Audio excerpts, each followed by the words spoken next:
Technicalities, eh? Technicalities. Yes, but I've actually been having a sneaky watch of you guys just before we started. How many of you are drinking wine? It's Christmas. Yeah, well, yeah, it is, yeah. Right. Go on. No one wants to see me. Nobody will. Okay then, folks. Well, first of all, thank you very much for joining us here at Chestnut. We're not just going to do a sourdough. I want to talk to you about sourdough as well. I want to get you into a really great place. So, right, first of all, who am I? My name is Kevin Roberts, and I'm the community baker here at Chestnut. We've yet to open, but I'm sure some of you guys have seen some of the amazing creations that we've been doing here in the bakery, and fingers crossed, January we should be good to open the doors, and I'd love to see all you guys here. That would be amazing. So who's doing this today with me? Good. Yeah. What, guys? If I keep looking over that Lee. so I can see the screen, I can see you all. Okay then, folks. So right. Here's what we're going to do. So you've got your packages. Oh, what a nightmare getting the packages out was, because we had to freeze your sourdough starter to kind of gain us some time. But yes, some people went over 24 hours. And, yeah, nightmare. We'll rethink that for next time. So right, folks, you have your sourdough starter. Now here's mine here. You can see mine all kind of bubbling away, all there. So it's nice and vibrant, and it's kind of ready to go. So we sent you guys, one of these with your sourdough starter in there. Now, folks, I've done enough here, so we've got enough to do the class with, and we have some left over. Now, some of you may already have a sourdough starter at home, but if you haven't got one, this is a great one. This is ours at Chestnut. And like all sourdough starters, we have to name our sourdough starters. We've gone for well. First of all, let me just tell you, the guy that's filming is my boss, Scott Turner, the Yorkshireman.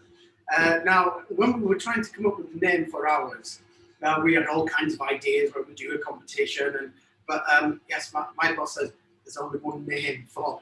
And I'm not going to disagree. And that is, yes, our leader.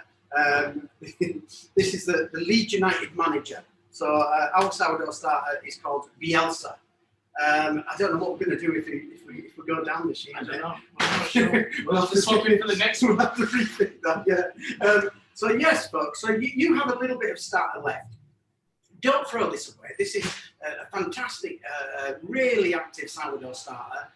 But you can't really keep it in here. You have to find a permanent home for your sourdough starters. Now, they come in all kinds of shapes and forms. You can use just your box standard, just a Tupperware tub. It will live perfectly in there. Or a really good choice is a kiln jar. Kiln jars are really great. They're nice and clean. You can keep them nice and clean, and you can actually see the activity that's going on there.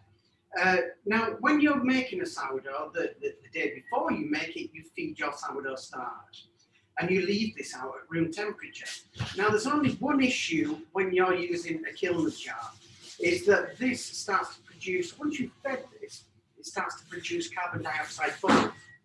Now, you'll notice on kiln jars, they've got what they call a birth tap, and once it starts to produce too many carbon dioxide bubbles, all you have to do is just pull this and it will release the air. Just so you've got, honestly guys, I've known lots of people that have had sourdough starters in kiln jars, they woke up in the middle of the night and there's been an explosion because it just can't handle that build-up of carbon dioxide. So have a good think. I mean, this is mine here. Now mine lives in what I call a fermentation jar. Some of you guys that kind of seen me before, you may have seen my fermentation jars. It's actually a lovely lady that lives on the same row as me, and she throws them. She's a potter. Now, the great thing about a fermentation jar for housing your sourdough starter is that just round the rim there, it's just got a little more, and you can see there's just water running round there. Now the great thing about this is that when I fed mine, I can leave mine out, and every time it produces too many carbon dioxide bubbles, it will just gently lift the lid, pop a bubble out, and it will regulate itself, whereas I'd have to pull the burp tab out there. They're really great. They're kind of like the Rolls Royce of sourdough starters. Now, I know, folks, that a lot of, well, like everybody really this year, we haven't been able to see our family and friends. Some men live abroad, and after this class, you may be enthusiastic about sourdough. I seriously hope so, and you may want to get them involved in this as well. Now, you can't see your relatives abroad at this moment, but what you can do is you can inspire them, and you can send some of your sourdough starter over to them. Now, this is a great way of drying your sourdough starter out. Now, this will keep indefinitely. I can keep that indefinitely. And then all I do is weigh the amount of my starter, then an equal amount of water to starter. Now, all I did with this one here is I just got a greaseproof paper and just smeared just a really kind of thin layer of sourdough starter, and I just left it out all night. All the moisture evaporates, then it just becomes nice and crisp like this, and you can pop some of this into an envelope, post it off to your friends or your loved ones. Yeah, don't crush it up too much, so they may think it's something else that you're kind of sending over there. But that's a really great way of being able to make a backup plan for your sourdough starter, or be able to post some to your family and friends. So that's a really great way of doing that. Has anybody got any questions there? How are we? Are we good? I think we're still on the wine, Scott. Looks like looks like it for sure. Maybe we should have had some. We should have. Yeah, you've got Coke, I've got water. What are we doing here? So right, folks, you've got your. So he's how to look after a sourdough starter. So you found a permanent home for yours. When you're not using your sourdough starter, it has to live in the fridge. If this is left out at room temperature, you'll have to feed this every single day. It will start to get really hungry, and it will start to run out of food. Now, leave this in the fridge, but it still needs feeding, and whether you're using this or not, it still needs feeding, and it needs feeding once every 2 weeks, whether you're baking or not, just to keep this trickling away. So what I do when Kevin, just before you go, we've just got two questions on the dried. Yeah. How long does it last dried? And then if you're traveling with a starter, do you freeze it beforehand? And then if so, how long for? Yeah, I mean, if I'm traveling with a starter, first of all, I mean, it depends on how long the journey is going to take, guys. You can freeze this perfectly fine. Yours has been frozen. This is a better way of doing this, because you can then just dry this out, and it will stay indefinitely. It won't die. It will stay indefinitely. As soon as you add liquid to this, I mean, I've got these in like shards here. Now, what I do when I want to kind of regenerate a dried out sourdough starter is I get this into a pestle and mortar, really grind this down, and like I say, I weigh this. So if I've weighed out 50 grams of my dried sourdough starter, I add 50 grams of water, and then it will just start to activate. It will kind of take a day or two, but it won't be like making a sourdough starter from birth that takes, about 5-6 days, constantly feeding it at room temperature. This is a better way if you're traveling, or if you want to post some off to your friends. This is how I would do it anyway. Right? And how long will it last? Forever. I remember once reading. I remember once reading an article where a guy was trying to sell ancient sourdough starters. They were actually found in the pyramids, and they found not like these acorpic jars, but other little jars. And when they analysed these, they found out that it was actually sourdough starter. So this guy tried to sell it, but the trouble is that once you add your water and your flour to that, it ain't an ancient sourdough starter anymore, because it will adopt the bacteria that's kind of localized to you. I mean, the whole thing about sourdough is that you add water and flour together. Once you add water and flour together, the water starts to release the starch that's already locked within your flour. Now, as soon as starch is present, the wild yeast that kind of lives all in the atmosphere here, it's on our hands. If you want to see what wild yeast really looks like, the next time you get a bunch of red grapes, you'll notice that there's a powdery film that's around you. You kind of rub this off. That is the wild yeast. Now, the reason that it's attached itself onto the fruit is because it wants to penetrate and get into that sugar reserve. And this is sometimes where there's a little confusion, where people will say, I'm making mine from a piece of apple, or I'm making mine from a grape. It's exactly the same wild yeast, but it's just attached itself onto the fruit. So it starts, the wild yeast grabs into the mixture. It starts gorging off that starch and that natural sugar. And the byproduct of that is carbon dioxide bubbles that kind of brews our bread up. There's another element that enters at the same time, and that is, I don't want to get too scientific, but it's what we call a lactobacillus. It's the same lactobacillus that we make cheese and yogurts with, and that also wants to feed from the natural sugars. But the byproduct of the lactobacillus is lactic acid. So there you get the perfect combination of wild yeast that is producing the yeast, the CO2, and you've got the lactic acid that is producing the nice, lovely souritones. And it is Mother Nature's gift to bakers. It is the purest form of baking. The difference between a sourdough loaf and, let's say, Warburton's, something like that, is that a Warburton's loaf, from scratch to hitting a shelf, takes 2 hours. Now, the problem with that is that it hasn't had enough time to build those complex flavours, and it hasn't had time to go through its fermentation process. Now, because the wild yeast is kind of 3 times slower than your commercial yeast, it has time to start to build all those complex flavours and add that nice fermentation. Fermentation, guys, is another word for flavour.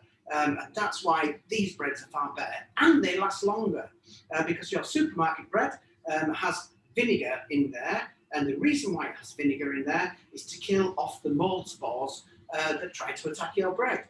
The great thing about a sourdough is that the lactic acid does exactly the same as the vinegar. It prolongs your bread, and that's why they last so long. Super, I enjoyed that explanation. Did you guys? That was good. So right. Are we all happy? Are we all good? Any more questions there, guys? You can fire away at me if you wish. They're too busy drinking wine. I've had one comment about my camera skills already not being that great on close-ups.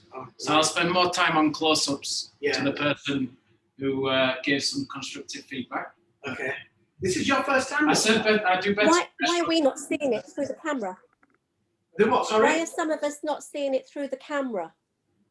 Oh, I don't know. What are you guys seeing through? I'm seeing you from the opposite side from where the guy's standing, looking across at you. You've got the sound on the camera to the right. So when you do a close-up and we've got the gallery view, I sent you the feedback. We're not seeing that. We're seeing the camera that's to the right. So when you close up, we're not getting that. We only get that small. Thank you, Thea. There are 2 views. Yeah, One is because we've got one on the screen as well. You think that? Yeah. Okay. You just need to switch the sound. Yeah. you can see in a different view as well. For the viewer. Give us a tick, guys. Somebody got a flat cap on there. Hi, Kevin. No, That's better. is that better? That's Are we better. good? Yeah. Are we all good to go? We won't get Much a job better, on Yorkshire thank you. TV, would we? No, we might get a job on some TV. Anyone want me to show any close-ups again that you mean, missed? The I mean, sourdough? that's sourdough start. You can see that nice and bubbly and nice and lively now. So just remember that it depends what time you're baking, guys. If you're baking in the morning, just feed it the night, take it out of the fridge the night before, give it a good feed. And what I constitute as a feed is 50% water and 50% of your flour. So what I do is I have a look at my recipe the day before, and I have a look to see how much sourdough starter I need for that next day. So if, for example, I've got my sourdough starter here, I've checked out my recipe, and let's say, for example, my recipe says 150 grams for my bake for tomorrow. So what I do in there on day one is I put 75 grams of flour, 75 grams of water in here, stir this all up, and then I pop the lid back on and I leave it at room temperature until tomorrow. It needs that activation coming straight from the fridge. Don't ever go with sourdough starter straight from the fridge. It hasn't kind of started its journey of building those carbon dioxide bubbles up. Good. Can you hear me now? Yeah? Yeah. Super. Okay then, folks. So right, let me just tell you about your mixture that we've sent to you. So don't leap ahead and try to do it. Listen to me first. Your mixture that you have has your white flour in there, your wholemeal, and it has your salt. So don't go adding any extra salt to this. I want you to try to do this, so all you have to do is just kind of add water and passion and just go for this. So yes, so don't try and leap ahead and put 13 grams of salt in. We've already put that in for you, okay? Good. Kevin, I have no wholemeal flour in my kit. Can I just make it up with strong white flour? Yeah, you can. Yeah, you can. So Okay. So your kit has kind of like 500 grams of strong white flour, and it has 55 grams, just a tiny percentage of wholemeal. But this I didn't get that. I didn't get the wholemeal in my pack. Oh no, that's already mixed within the flour. Oh, so fine, thank you. Yeah, I've already mixed that. Listen, I knew you'd be all drinking wine. I didn't want to make things any more complicated than they are. So yeah, I wanted to make it nice and easy for you. But when it comes to flours, you can adapt this. I could have gone with rye flour in there. I could have gone with spelt in there as well. It's really great to kind of mix around your flours. All you have to remember is percentage rates, protein content. Remember, if it's kind of lower protein, it's not going to get as much volume. And when it comes out, let's have a look here. So yeah, I mean, we use marriages here. It's just a great flour. It kind of never I've used it all my life, and it's never let me down. But if you're wanting to mix and match your flours, always try to keep them in the same percentage rate. So let's see, for example, here, protein there. So we've got protein and we've got 13.3 grams. So that tells me that is going to be a super strong one. You'll see in supermarkets where it will say extra strong. Now, these flours are predominantly from America and Canada, where they have the best crops in the world. Just on that hemisphere there, they have the best crops. And they can go up to 14, 15, 16% protein, which makes them, what protein really means is the amount of gluten, really, to see how strong it is. Okay then, folks, any questions there?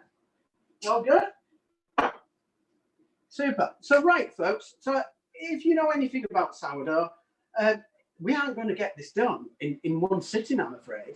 It can take a 2 and a 3 day process. I'm going to go through everything that you need to know. We're going to mix this for sure, and I want to show you how to do the bulk fermentation. The bulk fermentation is the key to success when it comes to your sourdoughs, and that is really where you do those folds. And this is where lots of people, when they very first start making a sourdough, this is where they fail, and their first sourdoughs usually resemble something like my flat cap, a really kind of flat sourdough. You really need to make sure you fold your bread, and I'm going to show you how to do that, and we're going to take you through the whole stages. Like I said, unfortunately, we won't be able to do it all here, but I'm going to give you the knowledge. And guys, let me just tell you now, this class that we're doing, we're recording this and we're sending this back to your email addresses so you can keep these forever and keep referring back to. It's a really great tool to be able to kind of go, oh, I can't remember how he did that. Let me just rewind that and watch that little section again. So yeah, that'll be a great thing for you to keep. Super. Okay, so right, let me get this out of the way. Let me make a bit of room. Is it worth talking about why we've done the bake-off? Okay. Well, we have to. Yeah. Thanks for reminding me, boss. Yeah. Well, I mean, it is an absolute lovely thing to do, and you'll soon find out once we kind of get open. A real ethos to this company is kind of giving back and helping out. We supply schools with bread every week, and this is really, this class was really to help out the Chelsea pensioners.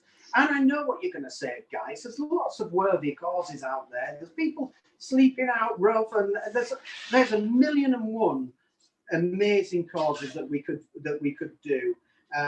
But during this time, a lot of charities haven't been able to kind of go out there and do the fundraising. And these guys are pretty local to us, and where would we be without them, frankly? But we are going to pinpoint worthy causes, and we're really going to help out. We're not just using the word community baker as a selling point. It actually means something to this company, for sure. Good. Did I tick that off, Scott? Tick. Cheers, mate. Okay then, folks. So right, I've got my flour here, and I've got another bowl, and I've got my water. Water's really important, the temperature of water. Now, I know I've read lots about making sourdough, and people say use filtered water or kind of go to the Amazon for the best water that God's provided. Now, honestly, tap water is perfectly fine. I've been making sourdoughs with London tap water, but I mean, Yorkshire tap water would be better if you can get that. But honestly, straight from the tap. But have a feel of your water. Don't go with freezing cold water. This will stop the fermentation. Well, it won't stop it. It will really slow it down. So I like to go with my water about 24 degrees, kind of roomish temperature. And that nice warmth will kind of kickstart that fermentation process. So yeah, never go with freezing cold water. Go, if you want to be scientific about it, get a thermometer in there, 24 degrees, you know you're in a good place. Okay, let's have a look here. So I've got what I like to do first, folks, is I like to weigh my water, and then I like to get my sourdough starter into the water and break all that down first. So yeah, well, let's do that. So yeah, you can keep this concoction, keep that well out of the way for now. So right, let's have a look. Let me get my water in there. What we going with? 360, I think it was. Was it, guys? 360? There's a few nods. Yes. 360. Kevin, we just got a question. The small bag of flour was to feed the starter? That was to feed the starter. Did you not get an email for this? We explained it all on an email. Hold on. Yeah, that was 50 grams to feed your starter with. That is strong white bread flour in that little pouch. Oh, what? Oh. Yeah. We'll have to check that one. We'll have to check that one. Right, I've got my 360 grams in there. Okay, I've got my sourdough starter, and you've got a nice scraper there as well. All I'm going to do is just pour all of that into the water.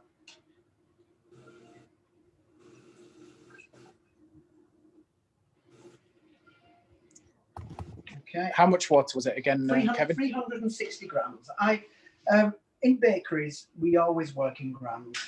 It's a far accurate way of kind of weighing water rather than kind of measuring this. And when we're developing recipes, we like to keep everything in one unit, so we're not kind of jumping in and out of units. So we do everything in grams in a bakery. It's just far more accurate when you're trying to develop a recipe.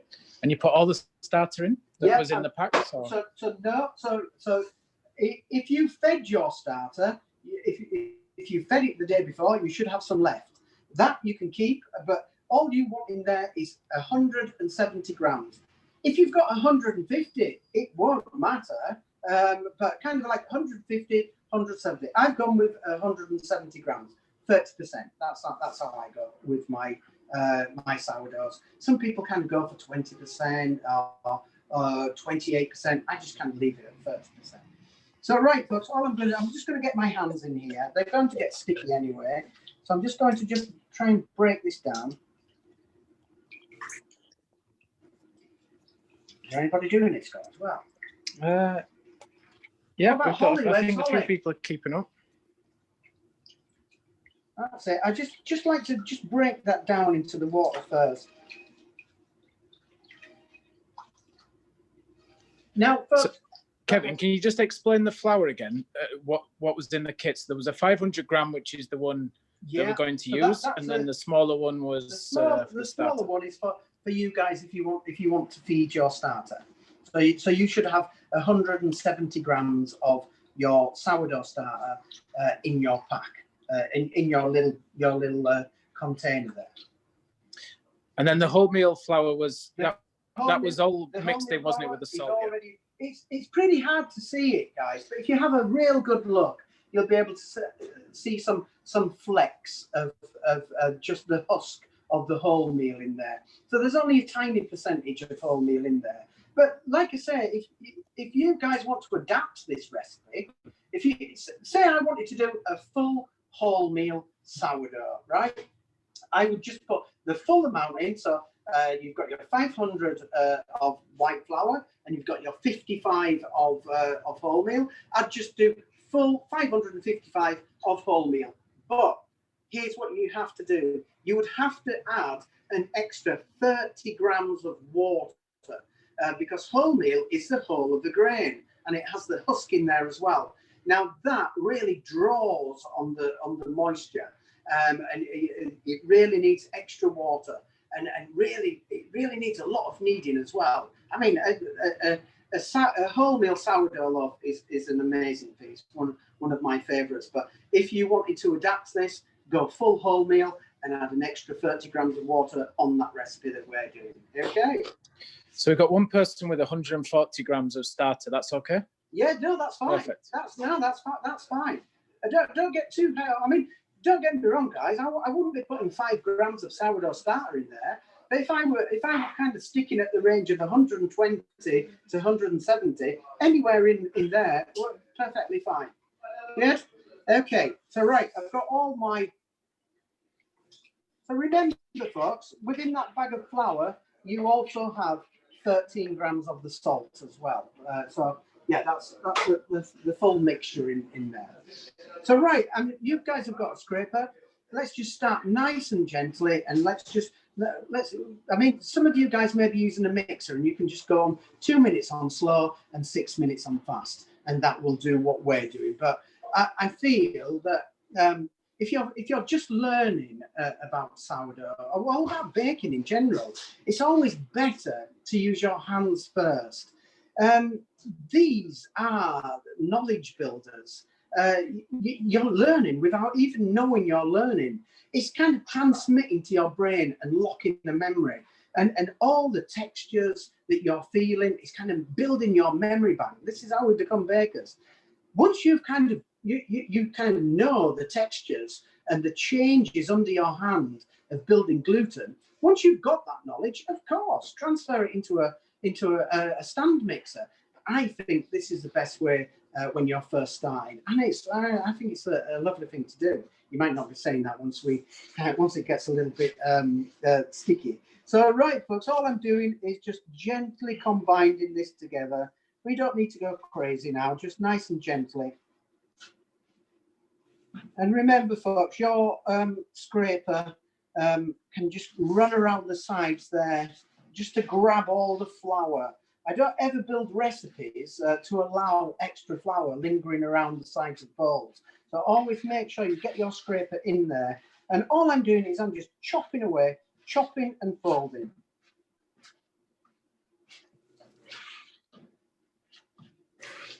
That's it.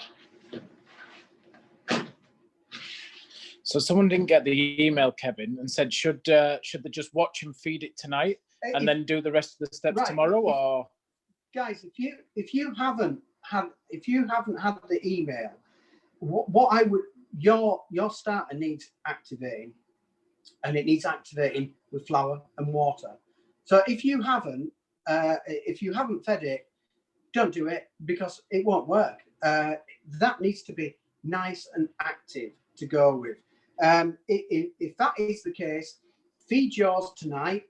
But remember, guys, if you're going to feed it and you're going to feed it in this, and leave it out all night, it's going to pop the lid on there. So what I would do is I would transfer your starter into a larger container that can take that extra flour, but can also take all that extra carbon dioxide bubbles that it's going to produce. So think of something twice the size of what this is.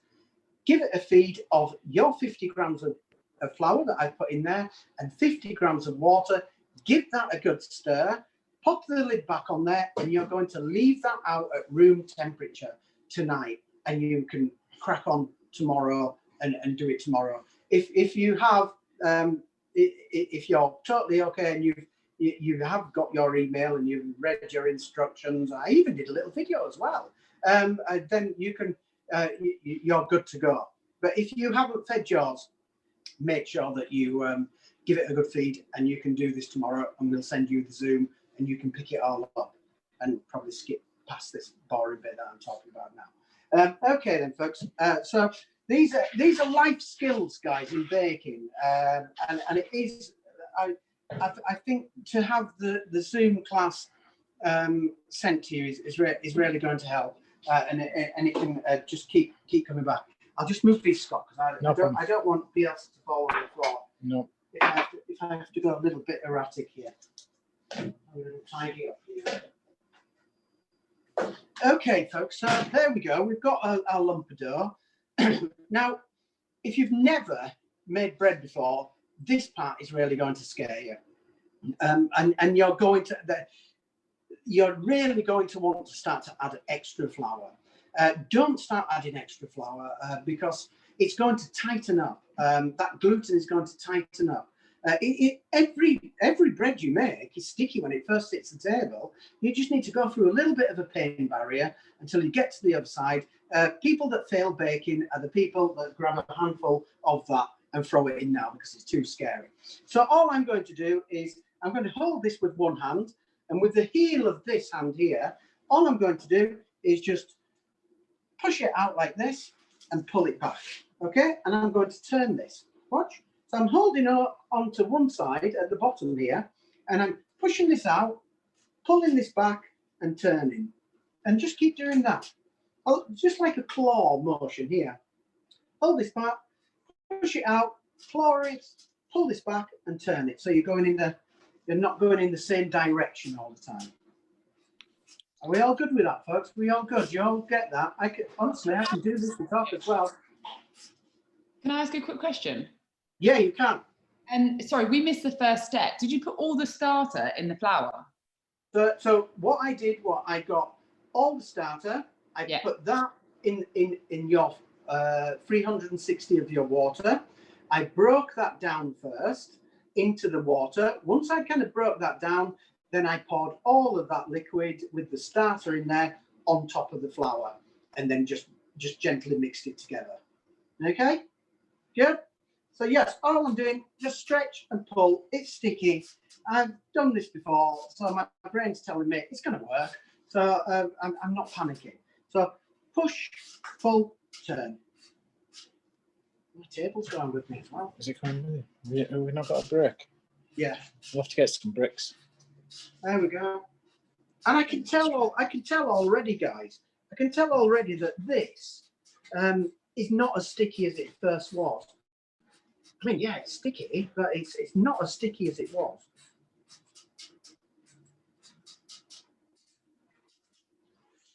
Now, there's lots of different methods for kneading, but I adapt different methods depending on the hydration of my dough, well, the stickiness really of my dough, how much water's in there. So if I was doing, say, a focaccia or something, kind of like 85% hydration, I'd be doing something totally different. I'd be kind of really slapping this on the table. So that's it. Stretch it out. As you now you've added water onto there, you'll be able to really see the whole meal now. You can really see the flecks in there. Does anybody need it? I'm watching the screen. There's some real pros in there already, Kevin. We might be giving you a run for your money. I'll tell you guys, I've never done it. I've never done a Zoom class where I can actually see the people, and I'm really struggling with the urge to watch what I'm doing on screen. It's just nice to see some of the people that we've kind of probably done classes with before. So yeah, every so often, guys, don't worry about sticky hands. Don't worry about that. Just use your scraper every now and again. Pull this all back together and start all over again. And looking as well, you know, we probably should have done a competition for best apron because there's some beauties in there, isn't there? Nice aprons, aren't there? Yeah, I like the red checker. Oh, the gingham. The gingham, yeah, that's a good one for sure. Yeah. Yeah. So guys, you can see now that this is look how when I push this away and pull this back, it's barely sticking to the table now. That tells me that I'm now starting to produce gluten. I mean, I'm not done yet, but I can tell that I'm starting to produce gluten now. It just feels more kind of elasticated. You can just see it starting to build that gluten network. But don't just do it nice and gently, nice and steady. Don't panic, guys, because this is where you'll make mistakes if you panic, and usually panicking means that you're going to start to add extra flour. You're going to be convinced that the recipe's wrong, but it's not. We've got a question asking if this could be done in the KitchenAid. Absolutely. If I had a KitchenAid at home, KitchenAid, they have variable speeds on there. To do this in my KitchenAid at home, geez, my wife wouldn't, she'd go berserk if she saw the kitchen like this. So what I do when I'm making bread at home is that I will put my put the mixer on speed 2 for 2 minutes. Okay, speed 2 for 2 minutes. That's just to combine so your flour doesn't jump out. After 2 minutes have gone past, I then change the setting to speed 6, and I do that for 6 minutes. 2 for 2, 6 for 6, and it's done. And you won't have to go through this whole pain barrier here. So right, I can feel that this is really starting to come together. Now, what's really confusing me now and telling me that it's too sticky is that it's sticking to my hands. That is not sticky. It is my hands that are confusing the brain. They're saying, this needs more flour. I need to keep working on this.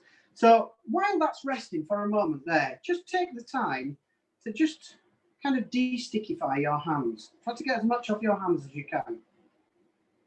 They really do play mind tricks, the sticky hands, because it does tell you that it's too sticky. It's sticking to your hands. It's not sticky. It's not sticky anymore.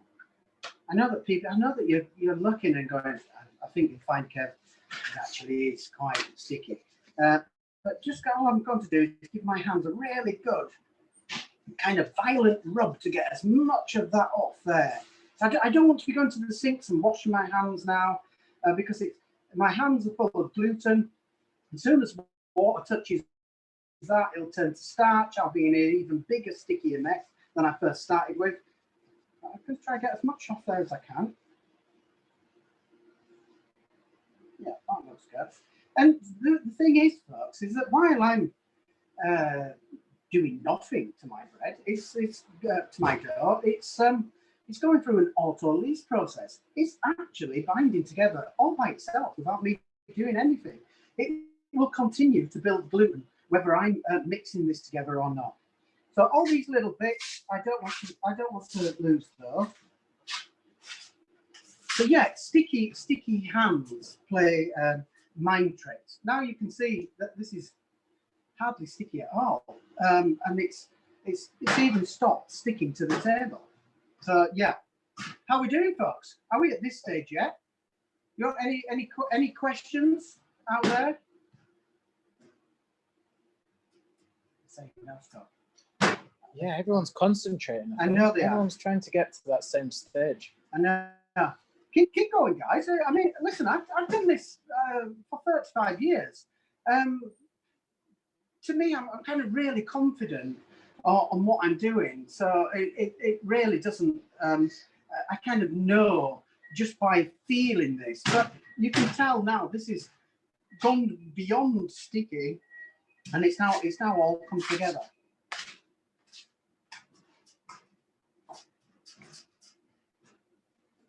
And you can see now that it's all nice and tight. So we started with a real sticky mess, went through a little bit of a pain barrier, worked the gluten. And what I'm really looking for when I'm building the gluten is if you get your dough like this and just kind of fold this under. And what I mean, I'm tucking all the creases underneath there. But I can only do this with non-sticky hands. If I still had sticky hands, I'd still be in a mess. When you kind of pull this together, you can just feel how tight of the structure that is. That's the gluten network that has really locked together, and it's made that really. This is how bread works. You add yeast and water to flour. Once you build gluten up, it's theoretically like a balloon. You need to build gluten to contain all the carbon dioxide bubbles, and that's how you kind of get a really lovely even proof. Okay, now Kevin, Mandy has decided to call her new starter not after Bielsa, after Kevin. What an honour! What an honour! How about that? Oh, thanks, guys. That's so lovely. I find that really nice. This is a really lovely thing. Thank you very much. It's an absolute honour. Don't kill it though, yeah? Right. So I've got my all I've done now, and look, it's not sticky at all now. I've kind of come to a good place now. Didn't add any extra flour. This is the exact same recipe as what we've given you guys. So right, all I've done is I've just stretched my dough out like that. We've still got some sticky dough, Kevin. I think we might have to slow down a bit. Carry on. I'm going to have a drink of water. It is water, isn't it, Scott? Yep, that one is. Yep. Yes. Keep going, guys. We've got plenty of time here. We've got plenty of time. I'll sit here and watch you guys struggle. I mean, not struggle, and work your dough. Oh, I can see some sticky hands in the corner there, Scott. Oh, yeah. Oh, yes. So remember, guys, I keep looking at you because I can see you there. Remember, once you've kneaded this, make sure you de-stickify your hands. You cannot shake this dough. It will play tricks. It plays mind tricks with you. Always, when I'm teaching people, I say keep going, work the gluten, and then as soon as you have, leave it on the table. Take a little bit of time to de-stickify your hands. When you touch dough with non-sticky hands, it's totally different. It really makes a massive difference. But yeah, I'm just going to watch you on the screen. Oh, yes. Mandy asked if it was Yorkshire tea. I don't know what other tea you would put in the kitchen, to be honest. But not in this building. No. Definitely nothing but Yorkshire tea. No, definitely. That's all we drink is Yorkshire tea. Special occasions you get Yorkshire Gold. Oh, yeah, every now and again, just to you know. Maybe Christmas. Scott. Maybe Christmas. And birthdays, right? Yeah. I don't want to push the boat out too much with that. I have been known to get Harrogate water in as well to get the full. How we do it? Yes, I can see down at the bottom there. Somebody frantically. That's starting to look good. This is brilliant. I've never been able to do it like this, Scott. Where I can actually watch them struggle. I mean, not struggling. Watch them doing it. Yeah, that's super good. Oh, that's really. Yeah, you're getting there. Yes. I've just seen you pass that. I'm presuming that's your husband. Is that your husband that you just passed that to? It better be your husband. It is, isn't it? Shall I put the screen? No. Otherwise, we better not send the recording out. Yeah, just give us a shout. We won't send it out if you don't want it. Yeah, look, you're shaping that. That's amazing.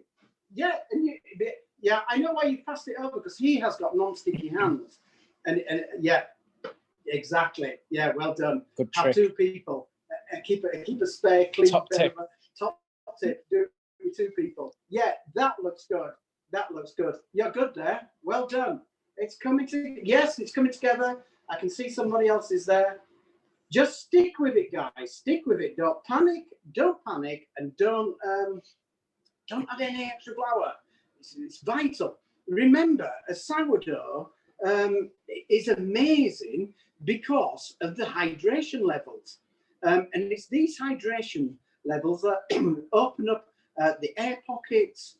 And think of a ciabatta.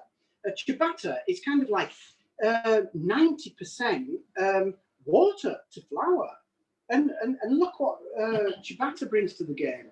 Big open air pockets, whereas a classic English loaf is about 65 to 68% hydration, and that gives them a tighter crumb structure. So yeah, well done. You're getting there now. Good. Let's have a look. Yeah, yeah. You're getting there. You are getting there. Yes, have a look at your non-stick. You need to de-stickify your hands there, my friend. Who is that there? I'm trying. Danny in the bottom right. I think Danny's doing it with a daughter there. Are you doing it with your daughter there, Danny? Another one with 2 hands. Well done. That's good. good. Your daughter must be an expert already, because I know you make lots of bread. So that's great. You've taught her well. I love that technique as well. Next community baker. Absolutely. Yeah. You don't fancy a job, do you? Yeah. That is a fantastic technique you've got there. That's like the slap and fold technique. That is amazing. Well done. Well done. I do like to see young people baking. It really puts a smile on my face. And I think lots of young people are baking at a very early age now, and it's always a joy to see these guys bake. Excellente. Yes, that's looking good. Yes, sir. You need to stop playing with your dough now. I know it's so tactile. You can put that on the table. Put it down. That's it. Watch out for him. Well done. Good. Right. I think we're about there. Guys. Yeah. And just because I mean, let's have a check to see how good it is really. Because I can really kind of stretch this out now. Really stretch this out. And you can see that it's the gluten. I mean, look at the strength of that, and it's not breaking. I mean, I probably can't do it here, but let me have a try. But yeah, I can kind of hold this up to the light, and yeah, I can see the light through, and the structure isn't breaking. Well done, well done. Soph's there. Are you making a pizza there, Sophie? Lovely. You're doing the winter paint test. I like it. Yeah, I think I have something like that hanging on my washing line. Yeah. Right, guys. So we're all looking good. We're all in a good place now. Right. So you have your kind of concoction here. So I've spread my dough apart like this.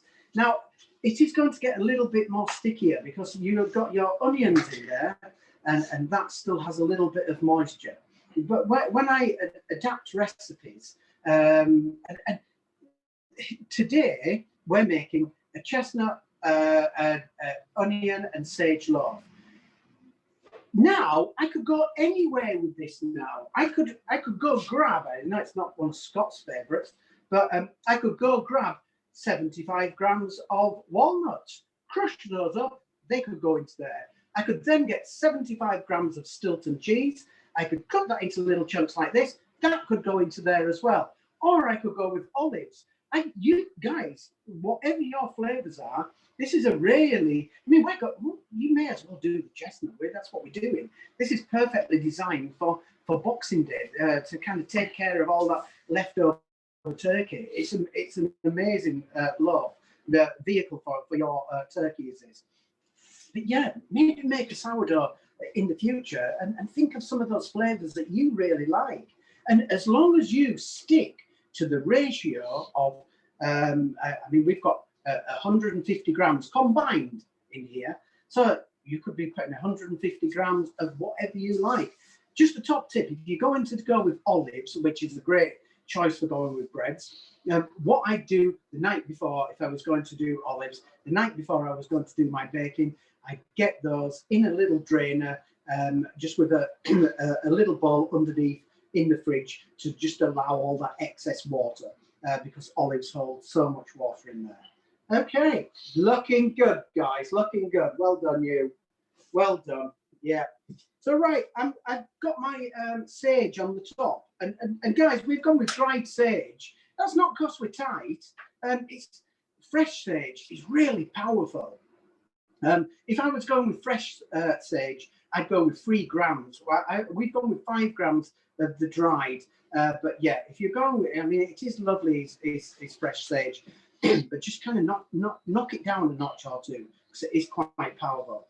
So I've got my sage on the top of there. I'm just going to go with my fingers and make sure that that's kind of nicely combined in my recipe, in my inclusions there.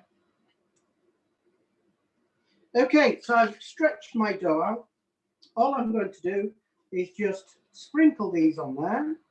So as a rule of thumb, when you're doing, when you're making a sourdough that you're adding inclusions, you build the gluten structure first, and then start to add your inclusions. But we are going to get a little bit scary again. The moisture from the onions are going to work into the structure. It's going to feel a bit sticky. We're going to panic a little bit, but it's all going to be good. It's all going to be good.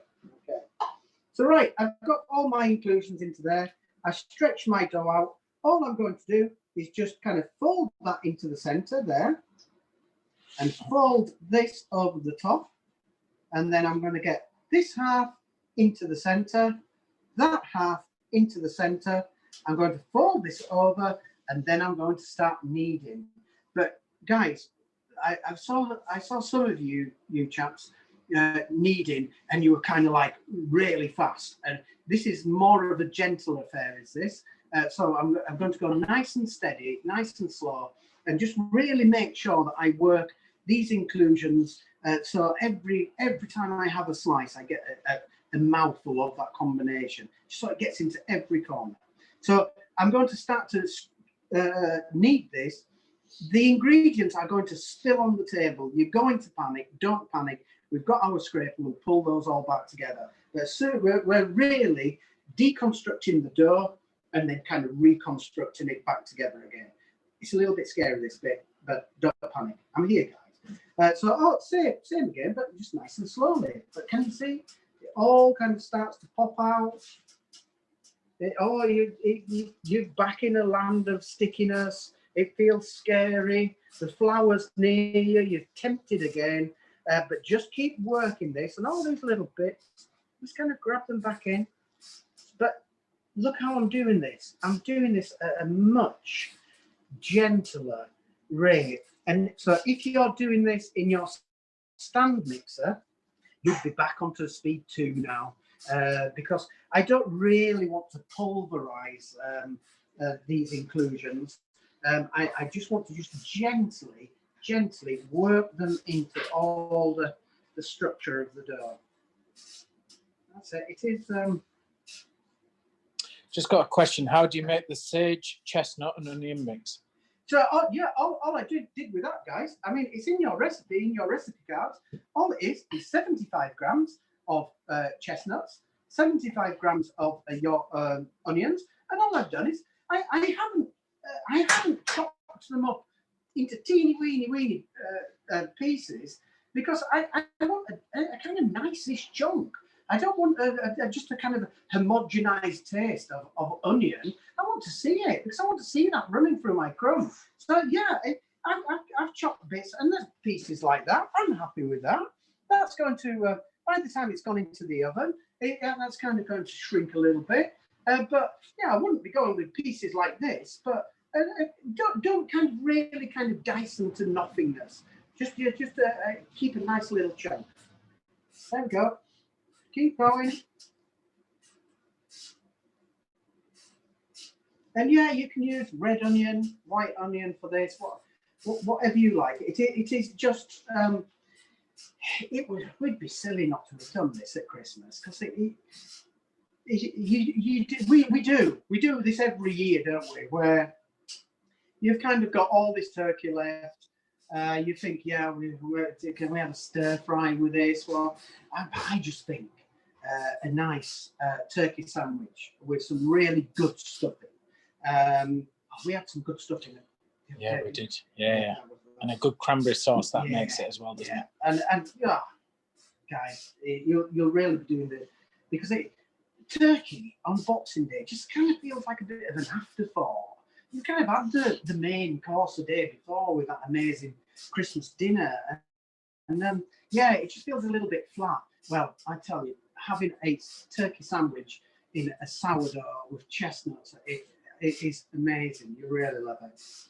And so, don't forget, we put the gravy on the side to dip. Not on the top. Yeah. Gravy on the side to dip. Yes. So get a nice.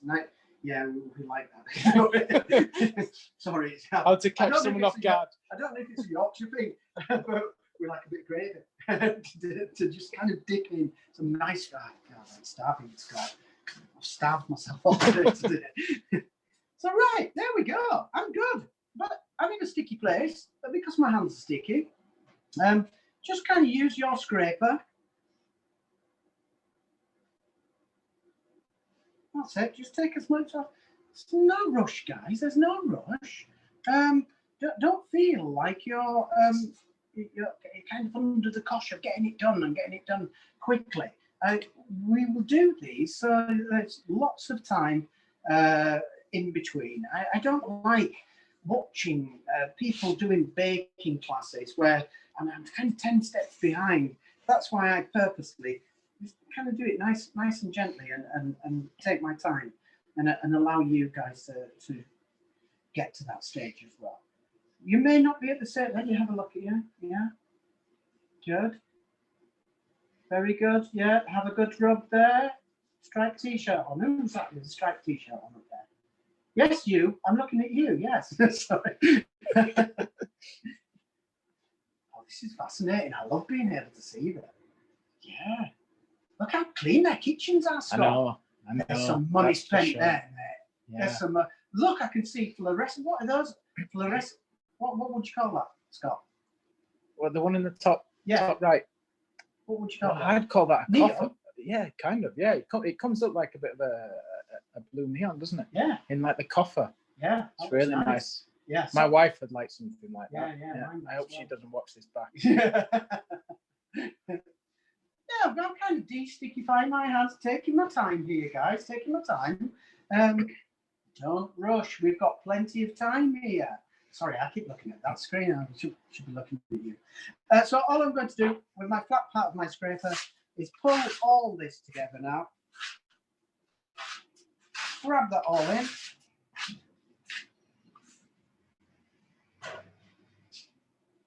De-stickified my hands, and you'll be able to feel and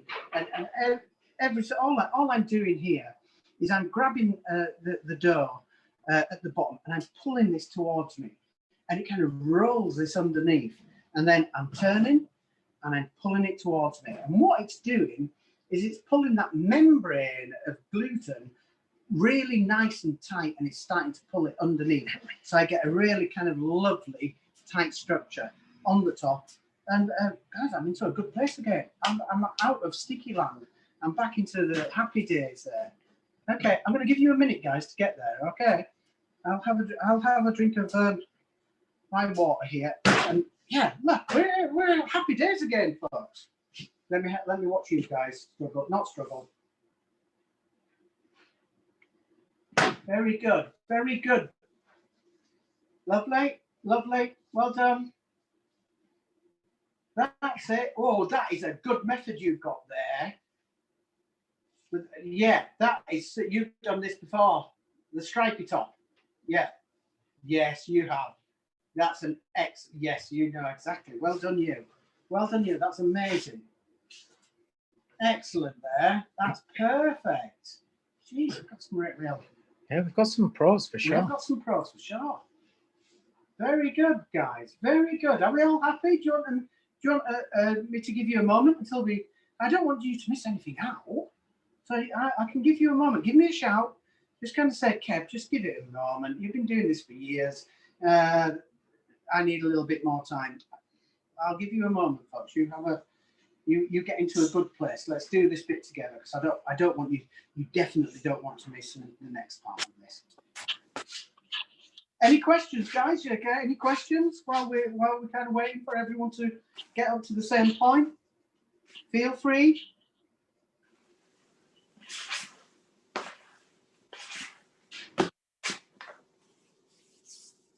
Very good. Very good. Yeah, they're good. Someone's got sweat on their Scott.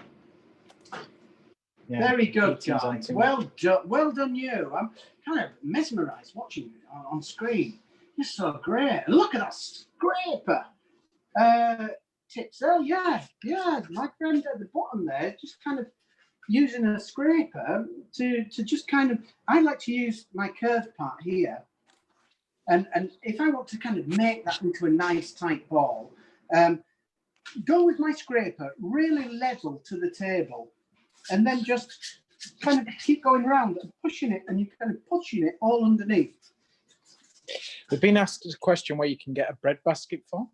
Right, bread baskets, because we're going to, you'd be able to see some behind us there. Now, when it comes to doing to building a sourdough, they're quite fragile creatures, and they need a little bit of support. Now, there's all kinds of different sizes and shapes that you can go with here. Now, these, I can even go to my Sainsbury's and buy one of these, or you can go and buy these online. Bakery bits are a really good one for buying stuff online, or Amazon. You can get one sent to you next day on Amazon Prime. But what you really, this isn't a classic English loaf that can hold its strength.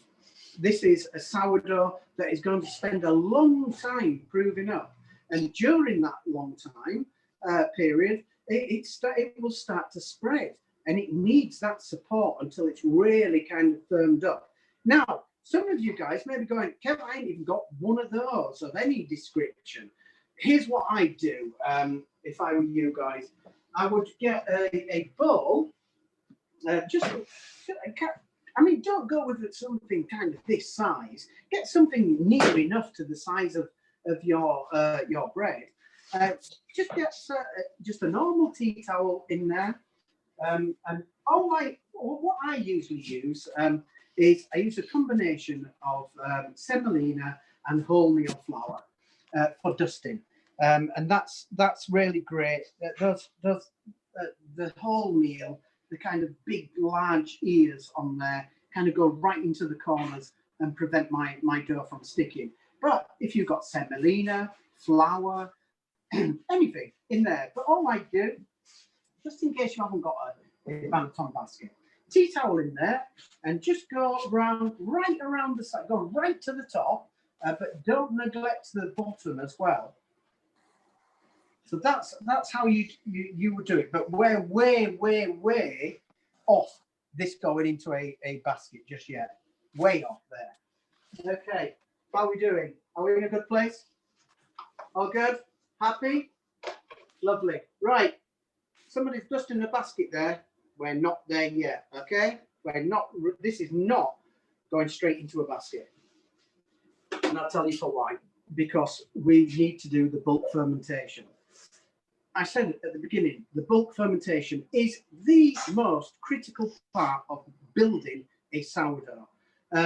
This is one here where you can see that it's got nice volume on there. It's nice and strong. And I've seen some horrific creatures that people have made where they're just kind of like frisbees. If you want to get a loaf like this, you have to, no two ways about it, you have to do the bulk fermentation. Okay, so I'm going to show you the bulk fermentation here now. So right, I've pulled my dough together. all I've done is just, like I did before, is just pull all the, what we call this is, it's just kind of the creases or the seam of the dough. And all I've done is pulled that underneath like this, okay? So all I'm going to do, really watch this bit, it is vital. I'm going to turn this upside down and I'm going to stretch this out, okay? I'm going to turn that upside down and then I'm going to take the top here into the center, okay? I'm going to take the bottom and that's going to go into the center. Then I'm just going to spread this out. I'm going to take one side into the center, the other side into the center. I'm going to roll that back over to how it started. Don't worry, I'm going to repeat this. And then it depends. I've seen some of you guys, you've got some amazing sized kitchens there. This ain't going to bother you, but you have two options. You can either get that back into a bowl, cover this, get that into the fridge, and you can do all this tomorrow. So I'm kind of looking at the time. And if you want to do the rest of this tomorrow, you can do this tomorrow. Get that into a bowl, cover this into the fridge, then tomorrow you can do the bulk fermentation. Or if you're staying up late tonight, you can do it tonight. It's totally up to you. You can change it into a 3-day process or a 2-day process. So that is my first bulk fermentation. Okay, so I could either leave it on my work surface here, and I could just leave that there for 45 minutes. Okay, so that can be left for 45 minutes. The flour's just for a demonstration. Okay, so right, that's one fold. That's your first fold, and you're going to leave that there for 45 minutes. Resting. Don't cut this part out or you won't get a good sourdough. It's as simple as that. You're going to leave that resting for 45 minutes. Then you're going to come again in 45 minutes and you're going to repeat the process. It's all nice and tight, pushed all the creases underneath. I'm going to turn this upside down, spread this out, take the top into the center, okay? Take the bottom into the center, just give it a little squish down, get the top, sorry, the side into the center and this side into the center, roll this over, okay? Back for a rest, fold 2 for 45 minutes. Okay, guys, you don't have to sit there and watch it for 45 minutes. I mean, go watch, I don't know, go watch the last Leeds game. They were amazing. It was a good one. That was a good one. It was yeah, go watch that. You'll be inspired. I'll go watch the documentary on the. Yeah, even better. That was brilliant. Now we're talking. Yeah. So, right, 45 minutes. We're going to come again. Nice and tight on top of there. We're going to turn this over. Remember, these are where the creases are. You're always folding into the crease. Remember that. You're always folding into the crease of your dough. Get the top into the center, the bottom into the center, the side into the center, and this side into the center. Roll this over, back into how it started. Cover with a bowl, or just put it back into the bowl, depending on how much room, or maybe you're trying to make a meal, or put it back into the bowl if you want. Free. This is free. This will be your third fold of a rest period, 45 minutes. I'm looking at the times of those, and I'm thinking, you're going to be up pretty late tonight. If it was me, I'd put it all back into the bowl, cover this, leave this till tomorrow, and do these folds tomorrow in your leisure time. But you need to do the free folds, okay? So we just had a question asking what the folding does. What does it achieve? So when we're kneading dough, we're binding gluten together. We're building a structure it's called like the gluten matrix that they call it, and it kind of tightens it. Now it's already tightened, but it's not strengthened. The folding starts to strengthen. It kind of you're folding it in, and it's really kind of starting to build that strength that's going to be able to hold all those carbon dioxide bubbles. It's as simple as this, guys. You miss any of this out, you're going to get a flying saucer sourdough. It's as simple as that. It's a process. You can't bypass it. It has to be done. This is why sourdoughs. First of all, this is why sourdoughs cost more than your Warburton loaf, because of the time and the skill that goes into making these. But you guys, you are going to be so rewarded with the bread that you're going to get. You've really put some love and some care and some attention into this. And when you have when you've really kind of nailed one of these lovely creatures there, it feels good. It still feels good today for me. Every loaf I see coming out like that, I'm like, yes. It never goes away, but that's what you have to do.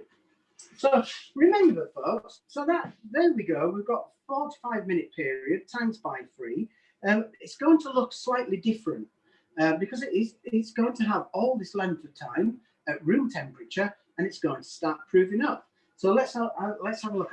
I did one earlier, and I did my folds in there. Okay, I'll show you that one just so you can get a good visual on that one. So one question. So bowls covered with a tea towel and flour for overnight, or leave under the bowl? And finally, does it matter when tomorrow you pick it up again, and do you leave it in the fridge overnight? No. So first of all, yes, it's going to be covered. So if I want to do this tomorrow, then it's going to go into the bowl. I'm kind of going to get, I don't know, maybe cling film over the top, shower cap if you've got one of those. That's going to go into the fridge.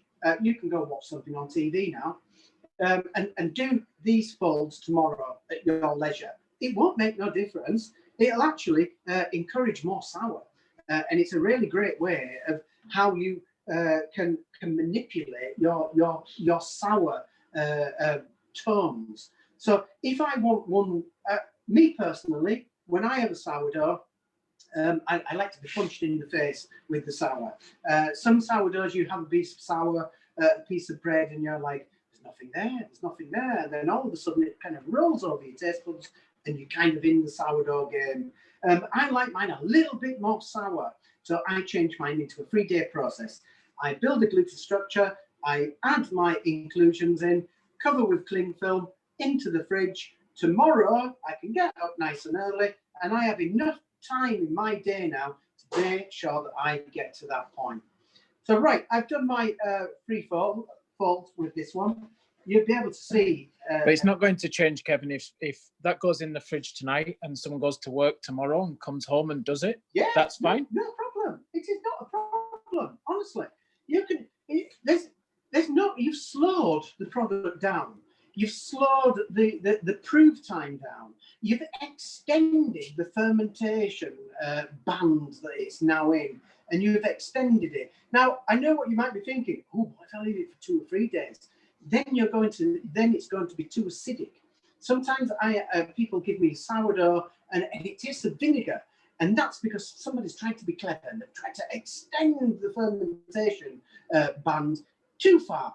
It's then changed into vinegar, and it's now not sour anymore. So if I wanted to today, I could put that in the bowl. I could go to into the fridge covered, come back from work tomorrow, say 5 o'clock. I'm back on it, and I'm back into my free folds.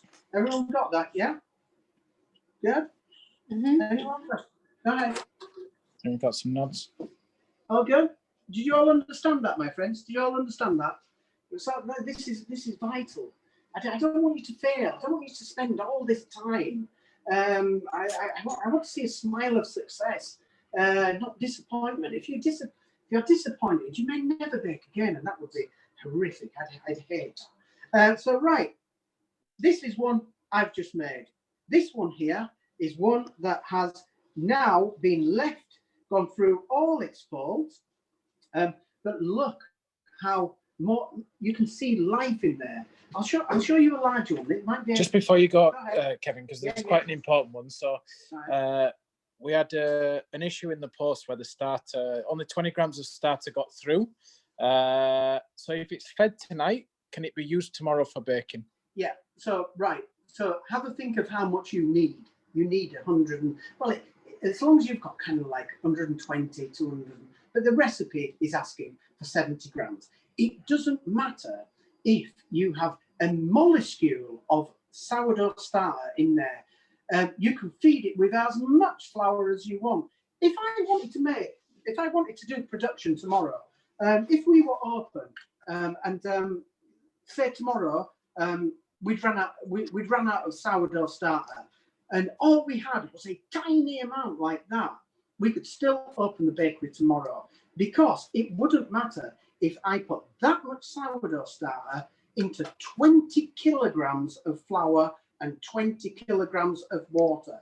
That minute piece of sourdough would start to migrate through the whole of the mix. So you don't really need a lot of sourdough to kind of build this back up. So what I'd be doing, if you've got kind of, yeah, I think that's probably 20 grams there, is that I'd be pouring all of that into a Tupperware tub, and I would be, I would kind of go with, say, 75 grams of water, 75 grams of flour, that 20 grams into there as well. Combine that all together, really kind of combine this together. I don't need it, but just kind of bring it all together. Put the lid back on the top and leave it out at room temperature. At room temperature, it starts to spike and it starts to activate. This is why we put this into the fridge when we're not using this, because it then kind of goes into a dormant stage. I mean, it's still kind of working, but it goes into slows that process down. Do you understand that, my friends? You got that? So that's an interesting one. Someone's just said if they put it in the fridge tonight, yeah, do they bring it to room temperature before they start working with it? No. You could straight from the fridge. Actually, the great thing about doing that straight from the fridge is because it starts to firm up. So when you're trying to do your free folds, it's easier to manage. It's actually how I do my sourdoughs. I make the dough the day before, cling film this in a bowl, leave it till tomorrow. Then I do my folds, and because it's chilled down, it's firmed up, and I try to do the folds. It's a doddle. It's really easy to do those folds. So yeah, that's you can do either way. You'll be staying up tonight, or to do those folds. I do it tomorrow. As long as you see what has to, as long as you see the process, you don't have to follow the process second by second by second. As long as you see the process and listen to how I'm explaining it, you're still going to be in a good place. Okay. We've got another one just before you go ahead. Yeah. Saying, mine is like a lump, not a ball. Do I need to keep kneading? When it's a lump, what do you say? If you're on the screen, show me. Lift it up. Is it that one there? Let me get closer. No, that's fine. That's fine. That's only because it's in a bowl. What I mean, once kind of your dough is left out to the atmosphere, it forms a skin over the top, and that skin really kind of starts to dry that out. So yeah, you can just leave that out. So this is one that we just. Sorry, I keep looking at the screen. This is one we've just done. It's still tight. It hasn't even had time to start to produce those carbon dioxide bubbles. But whereas this one here, it just feels as if there's life in there. I'll show you a larger one. You'll be able to see the kind of air pockets that we've got. So yeah, you can see now that this has been folded 3 times with a 45-minute rest period in there, and you can see that look at this piece here. That's still young. It hasn't started to produce carbon dioxide bubbles, but look at this now. And this is all I did. What I planned my day so I could do my folding, so it led right up to us going into the class. So you could see it in this time frame here. But you can see that's nice. You can tell there's life springing in there. So right, we're going to go into either a bowl with a tea towel, or we're going to go into a bonneton basket with this. So remember, that's had all its folds. it's now time for final shaping of your sourdough. Once it's like this, guys, it is quite fluid. And the temptation to start adding flour at this stage now is still strong to try and get that shape.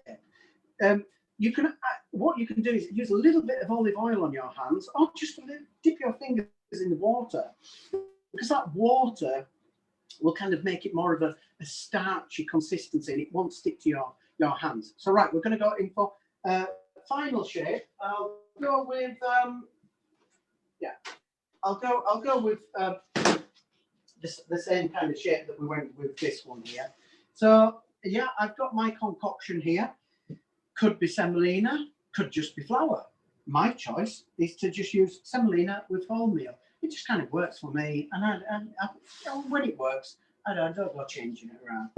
So I need to line this because I don't want this to stick. I don't want to have a horrible moment where you're kind of trying to take this out and it's sticking. So same again, with the great thing about the Banneton baskets is they have these grooves around there. Some come with like a Hessian cloth. They're super to use. So if yours has got a Hessian cloth in there, just dust that cloth. But yes, the only difference is when you have a cloth, you don't get those kind of lovely kind of rings that you kind of get with these rings that come round. So right, I'm just going to just make sure I adjust this. That's it. Make sure you kind of go in sideways there to get this really into the sides. Those ridges will kind of hold it there and prevent this from sticking. There we go. Super. All right. So we're going to do our this is our final shaping of the dough before it goes into the basket. Okay, folks. So I'm going to get the top here, okay, and I'm going to take it up, not right to the top, but can you see where there? Just a little bit. Okay. And so I've taken that to the top there. I'm going to take my side into the center and this side into the center. Okay, I'm going to grab the top and I'm going to pull that right over like this. Okay, now at this stage here, it's encased. I'm not going to get any extra flour in there, but I can now use a little bit of flour to help me out to get me into a good place to just do the final shaping. I'm going to repeat this bit, okay?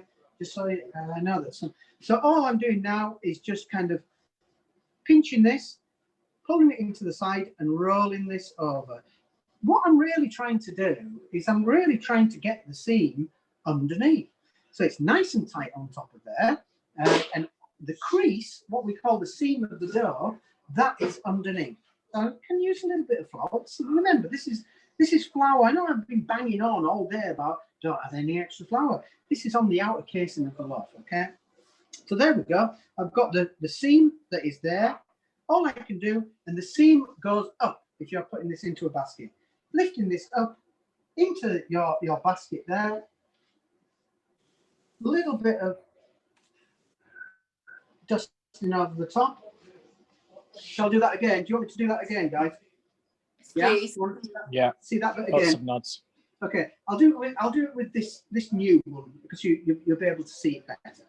Okay, so this is a nice shiny part where we've pulled all the creases underneath. We've been asked, Kevin, if we can do a round one as well. Yeah. So maybe this one could be a round one. Yeah, sure. I'll do a round one with this one. Okay. Remember, just kind of keep this mantra. Whether you're doing folds or you're doing final shaping, the folds are always into the seam of the dough. This is a nice top part. These are the creases underneath there. Can you see all these creases there? So all I'm going to do, let me do this nice and slowly, okay? I'm going to take the bottom and I'm going to bring it up to there, okay? Now, with my sides here, I'm going to pop that into the center, pop this one into the center, grab the top and pull that right over to the bottom, okay? And then all I'm doing here is I'm pulling this towards me, pulling that towards me. And while I'm pulling this, it's kind of tightening the seam of the dough. you'll be able to see the seam of the dough there. You see it's starting to open up. But you can see how you've really, by pulling this towards you like this, you're kind of pulling the seam nice and tight. And I'd be doing that even if I was, and yeah, these little end bits here, just give those a little pinch so you're closing that off. But when it goes into a basket, it goes in where the seam faces up. So if I was doing a round, I mean that one's easy because I do the same fold that I just did, but all I do is I pull it towards me, turn. So I've done that fold, yeah, tighten that fold and pull it towards me and turn. Pull it towards me and turn, just so I'm tightening all those creases underneath. Pull it towards me. Then I just go into a round proving basket.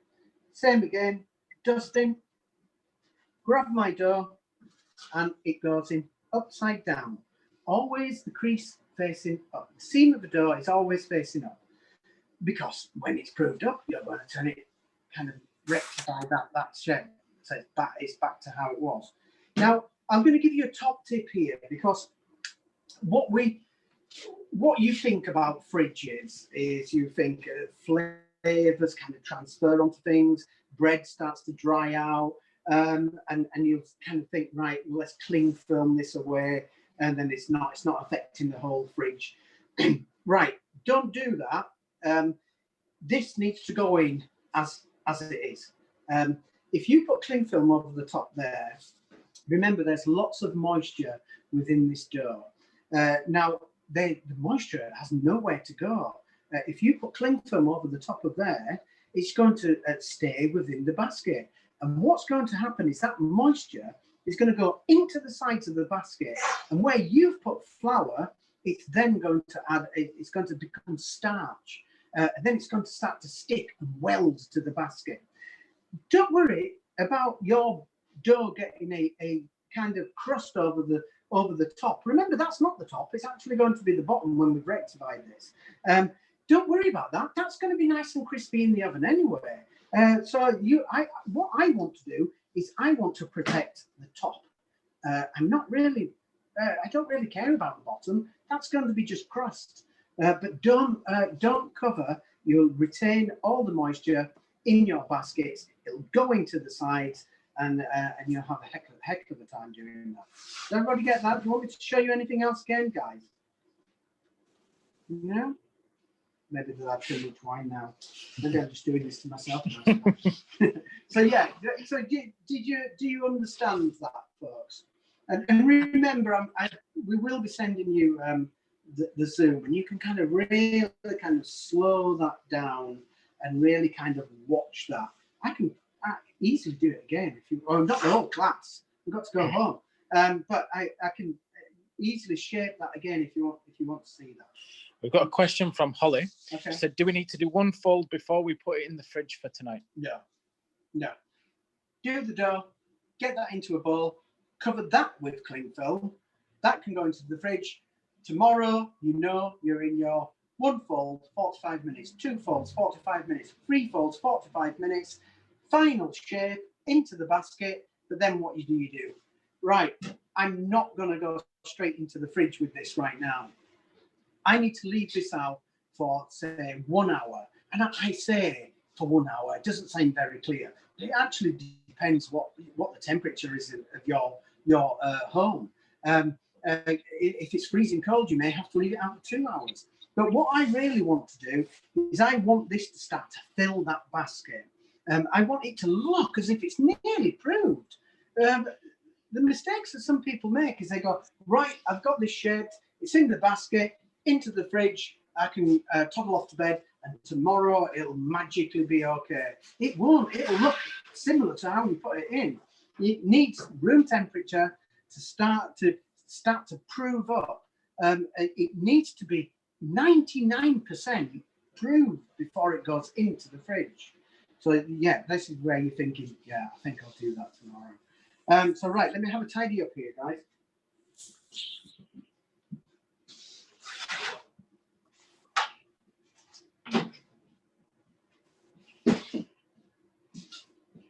So right, folks, when it comes time to your actual baking this, you can bake this direct from the fridge. It's better because it's nice and firm. So you want to do some nice little intricate score marks in your dough, you can.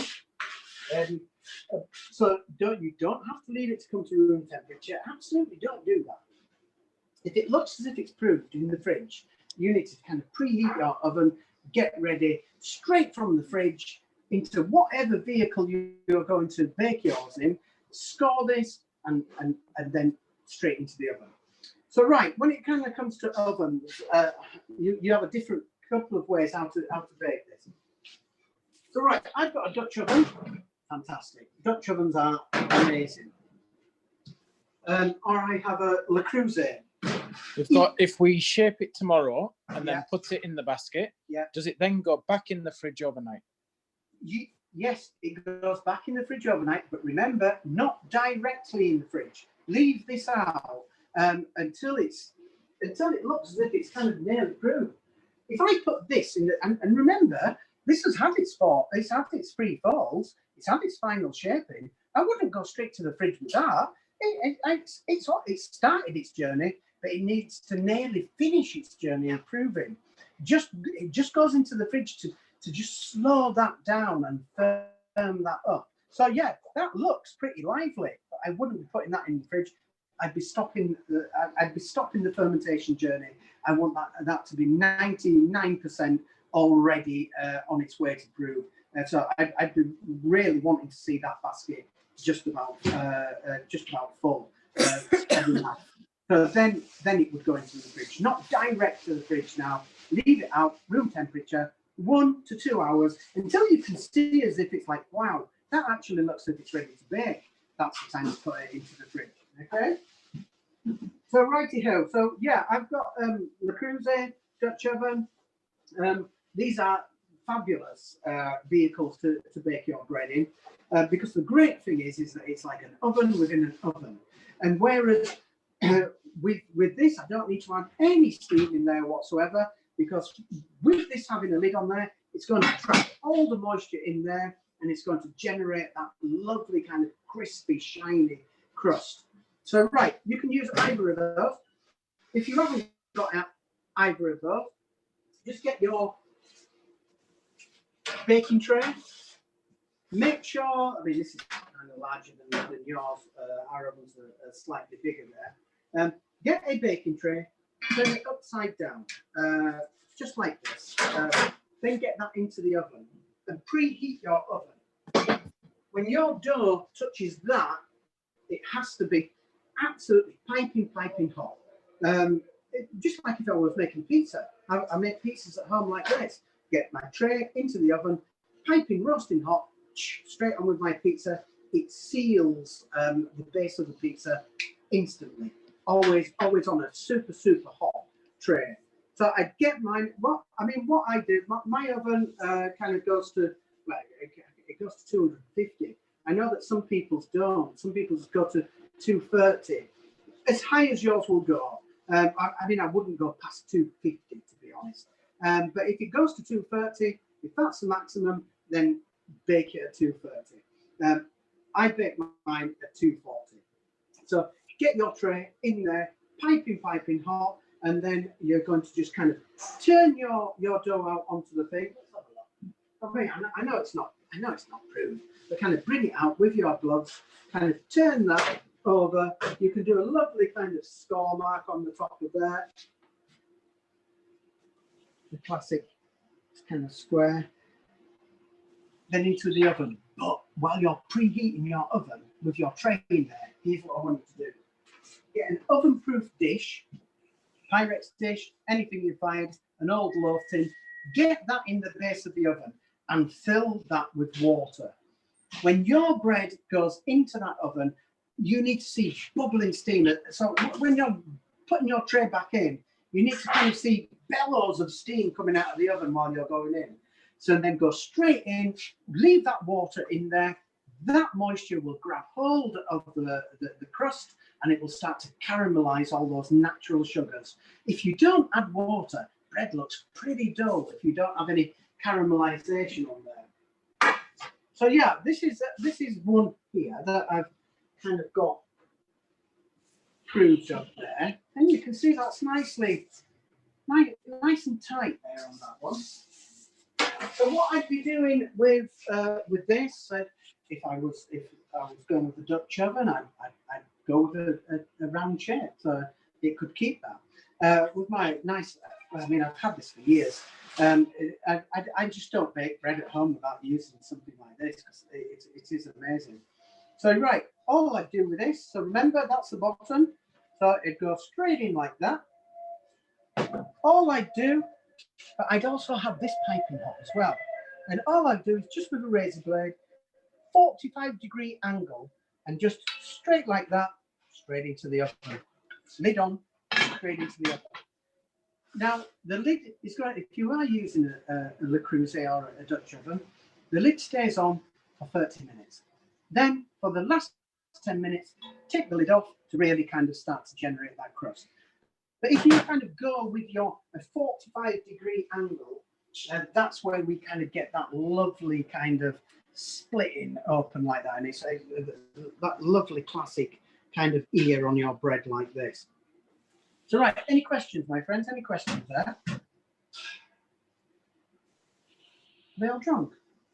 They're all drunk. They're all drunk, Scott. They're falling asleep. I'm still awake. Oh, good. Did we all understand that, my friends? Did you understand the bulk fermentation? And that's really what I'm here for, is the bulk fermentation. Those folds. It is vital. We do no different here at Chestnut Bakery than I've shown you. We will either, if we want to make a sourdough a little bit more sour, we'll change it into a 3-day process where we will make the dough on day 1.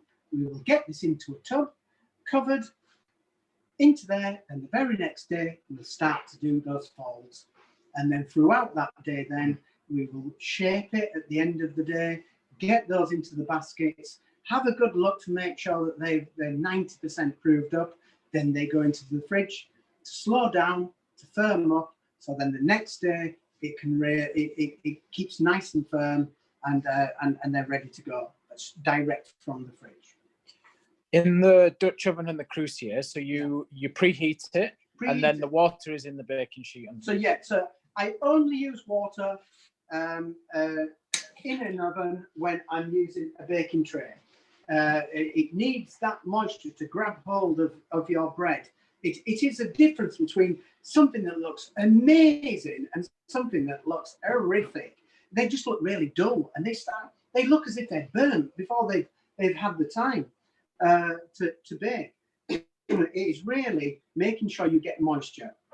Great thing about this is I'm trapping the moisture in there on the top of and it's kind of rolling around in its own moisture, and that's grabbing hold of my structure, and it's going to start to caramelize that as well. They're really great at those things. If you have anything like that, I'd kind of bake in something like that.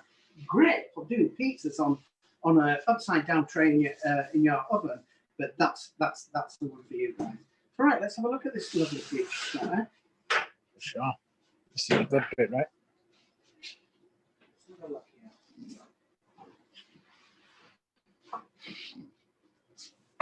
Yeah, they are handsome loaf, those guys. That's what you're looking for. That really kind of ear splitting. It's a really satisfying. When you just go to your oven and you kind of see that, it's just says, yeah, it's well. All right, let's have a look here.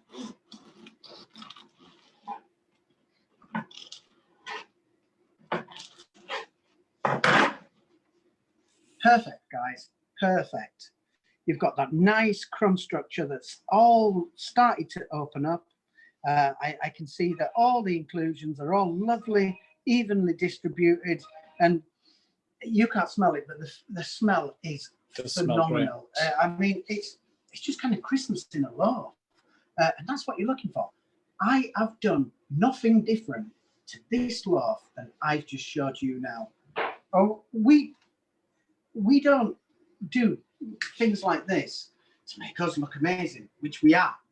But I want you to be amazing as well. And if when you succeed, you want to do more. And I really want you to succeed in doing that. Any questions, my friends out there? We've got one just saying, how did you make the chestnut, sage and onion mix? Is it pureed chestnut or cooked chestnut cut up? Good question. It's just those vacuum packed ones, isn't it? They're kind of like, what are they? Hold on, I'll go show you. Stay here. Do a dance or something, Scott, while I've got. They're whole chestnuts. It's the first time I've seen him run since he started working for us, actually. So at least someone's got him moving. There we go. There's the loaf. Look, see, there he is running away. This is what we use, guys. So yeah, they're kind of nice softened chestnuts. But yeah, they're really kind of soft, and you can break them down. But what I would do is chop your onions up, and that I would just kind of dice them, but don't pulverize them into nothingness, because when you go to kind of gently work these inclusions in, you're going to start to break that down. So anticipate that full breaking down of the structure, and do them a little bit bigger than you kind of normally would to allow to compensate for when you're going to start to break those down with your hands. So yeah, that's you can kind of buy these in jars and from supermarkets. I mean, we had to do it with chestnut. This is Chestnut Bakery, and we had to do a Christmassy one because it's Christmas. We've just got another question. Do you cook the chestnut and onion with the sage, then cool? No, they go in as they are. They just go in as they are. I just chop my onions up, just roughly chop my onions and roughly chop my chestnuts. And if you want to go with fresh sage from the garden, really finely chop that because you really don't want a big chunk of sage, because it's powerful. We did a test on that. We tried that, didn't we? And it was just too much, wasn't it? It was too much. It was kind of taking over all the lovely flavours. It's a very dominant flavour, is sage. It needs to be a subtle background note rather than kind of rushing and trying to push everyone else out of the way. Nice kind of subtle. I just the dried sage I go with. If you're going to use fresh, 3 grams, really as finely chopped as you can possibly get that. And the onions are raw as well, because they cook down when they're baking, right? The onions are raw. None of this is cooked as an inclusion when it's going in. It is, and equally, I mean, like with, for example, I said about the Stilton and walnut, just kind of get the walnut, not whole and not even halves. Give those just a gentle crush down. If I'm going with Stilton, I'm going with chunks this size.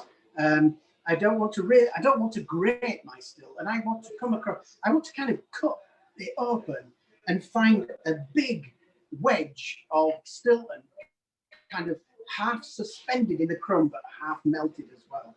Yeah, that's a good one. I like that one. Scott didn't like that one, did No, I'm not a fan of that. There's still the blue cheese and the brie and spring onion. Well, that's one of your favourites, right? I mean, my favourite is spring onion and brie. And the same applies. I just cut up my spring onion into pieces like this kind of size here. My brie, I kind of really like to have big chunks of brie in there, and that's kind of starting to ooze and melt in the crumb structure. That's a fantastic one. Although with Brexit, we found a great British alternative for brie, didn't we? We'll have to send that out. Do you remember the soft cheese from Essex? That was amazing. It was very good, wasn't it? Yeah. Or was it Bath? It was Bath soft cheese. Anyone wants a good tip for Brexit and going British? Bath soft cheese was excellent, wasn't it? I'll tell you guys. I mean, actually, we actually. I'm not using this as a selling point. Actually, we do generally want to do this. We want to source all our produce for our breads kind of locally. So we've kind of gone with State Farm that we're going to go and visit shortly. They're a great bunch of guys, and naturally we've gone with marriages because it's just the best flour, and it's kind of supporting our kind of local ecosystem, I guess. But everything that we're trying to do, we're trying to source it in this country. Well, yeah, Brexit, it's going to cost a fortune, isn't it? Yeah, I mean, we're trying to convince Charles, aren't we, to British is better, right? Well, we've had a bit of a do this week, guys, because you may have seen Charles, our kind of laminator here, and we've been trying to convince him to use British butter. It's been a tough one, Scott, hasn't it?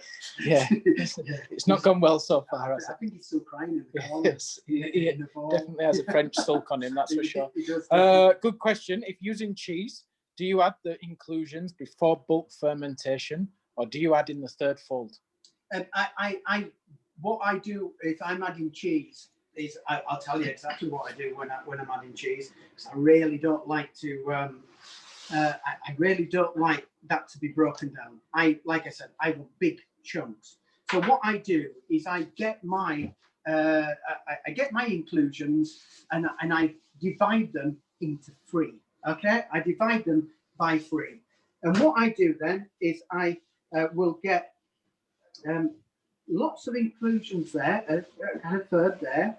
I will turn it over and I will put another section on the top there, and then I will turn that over, put my final remaining inclusions on there, fold it over like that, turn it over. So every time I do a fold, I'm timesing and timesing all the time, and then it is equally distributed. But I have not broke down my my cheese. I've done that nice. They're just folded and layered in, rather than what we did. We're kind of really kind of deconstructed this into the structure, and then just kind of brought it all back together. Cheeses, I don't really want that destroyed. I want to dictate the size of the cheese. I don't want my hands pulverizing them into something and nothing. Next question. What would you think the cause is if you're not getting as big a spring in the oven? Well, first of all, you need to make sure that your oven is super hot. I've heard of people baking bread at kind of like 200 degrees, 190. That's all right for doing your chicken. It's no good for making bread. You need a real fierce heat, because that jump is the shock. It is the yeast. It's going into that super hot temperature, and it's just literally going, and it's that final death throw of your yeast before it eventually dies. And it's just that big high intake of heat just really forces it to erupt. Make sure it's super hot, and make sure you have some form of moisture in your oven with water. It needs to be bellowing with steam in there.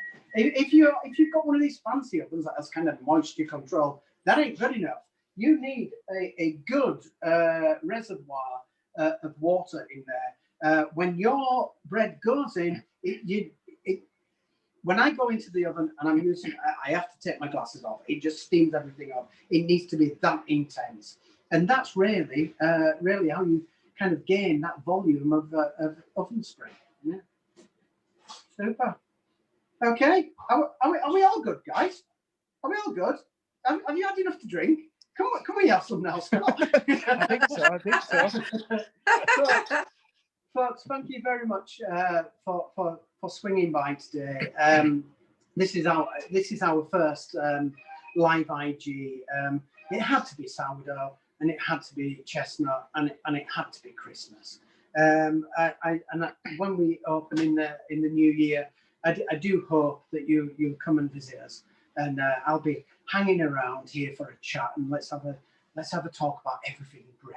But kind of stay tuned. You're going to see lots of exciting things happen. Scott tells me I need to keep shut all the time, so I keep giving everything away. I'm not very good at holding secrets, but we've got some seriously exciting things to do. And thank you for. Not only have you learned about sourdough today, guys, you've actually helped a worthy cause, and that's pretty amazing. You can tap yourself on the shoulder for that. Thank you very much for coming. Have an amazing Christmas, and we'll see you in the new year. And take care and stay safe as well. Thank you very much, guys. And thank you, Scott. Thank you. Thank you, everybody. Thank you, guys. Thank you very much.